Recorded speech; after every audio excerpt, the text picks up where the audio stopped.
ఒక పర్సన్ అంటే ఒక వ్యక్తి కానీ, అంటే ఒక అమ్మాయి కానీ ఒక అబ్బాయి కానీ ఎవరైనా పుట్టారు అంటే వాళ్ళు కంపల్సరీగా పుట్టారు అనడానికి ఒక ప్రూఫ్ చూపించాలి మనం. ఆ ప్రూఫ్ ఏంట్రా అంటే డేట్ ఆఫ్ బర్త్ సర్టిఫికేట్.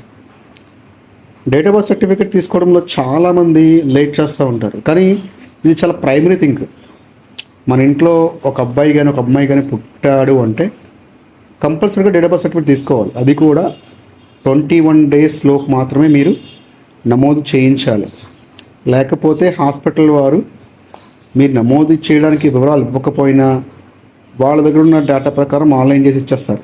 అలా కాకుండా మీరు ఏం చేస్తారంటే అమ్మాయి పుట్టినా అబ్బాయి పుట్టినా మీరు పేరు పెట్టినా పేరు పెట్టకపోయినా కూడా 21 డేస్ లోపు ఫాదర్ పేరు, మదర్ పేరు, పుట్టిన తారీఖు, మంత్, ఇయర్, అలాగే పేరెంట్స్ యొక్క పర్మనెంట్ అడ్రస్సు, ప్రజెంట్ అడ్రస్సు, ఎక్కడ పుట్టారు, హాస్పిటల్లో పుట్టారా లేకపోతే నార్మల్ డెలివరీ అయ్యిందా అనేది పూర్తిగా వివరాలు తెలియజేస్తే, అంటే మీరు ఏ సరౌండింగ్ ఉంటే ఆ సరౌండింగ్లో హాస్పిటల్లో డెలివరీ అయితే హాస్పిటల్ ఆన్లైన్ చేస్తారు.